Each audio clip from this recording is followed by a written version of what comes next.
Good morning. I'm Brian Reagan. This is Tyler Kelly. We welcome you to Mornings with Brian and Tyler. Today we're in Matthew 22, verses 34 through 40. Tyler? But when the Pharisees heard that he had silenced the Sadducees, they gathered together. Then one of them, a lawyer, asked him a question, testing him and saying, "Teacher, which is the greatest commandment in the law?" Jesus said to him, "You shall love the Lord your God with all your heart, with all of your soul, and with all your mind. This is the first and great commandment, and the second is like it. You shall love your neighbor as yourself. On these two commandments hang all the law and the prophets." All right.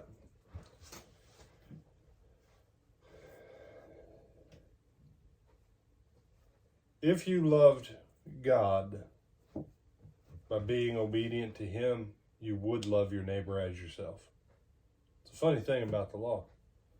Can I love my neighbor and not love God?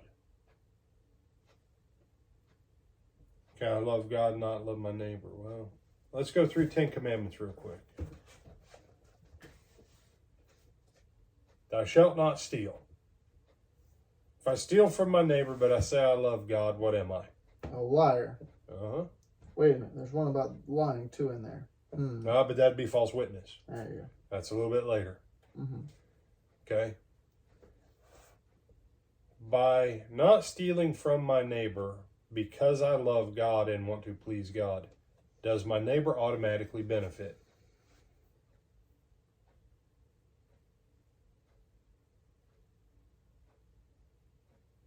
You said if I say I love God but hate my neighbor? No. If I say I love God and I choose not to steal from my neighbor because I say I love God and want to please God, does my neighbor benefit regardless? Yes. Yes. And in the act of not stealing, because of my love of God, I have shown love towards my neighbor simply by default. You say, no. There is the active act of loving, and there is the passive act of not harming because you love someone else. Right.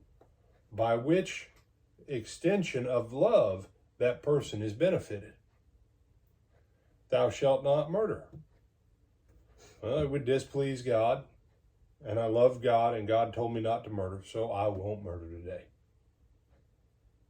The person you don't murder is blessed because they're not dead later today. They are blessed. You say, but they aren't loved. You see, this is the funny thing.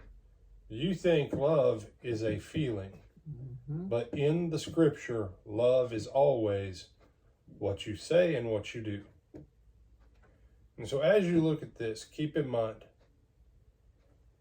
disobedience to God is automatically hatred of your brothers and sisters. Obedience to God out of the love of God automatically benefits your brothers and sisters. It may not be the fullest extent, but it's where it starts. Other thoughts, my brother? No, sir. With that, I'm Brian Reagan. This is Tyler Kelly. And we bid you good day.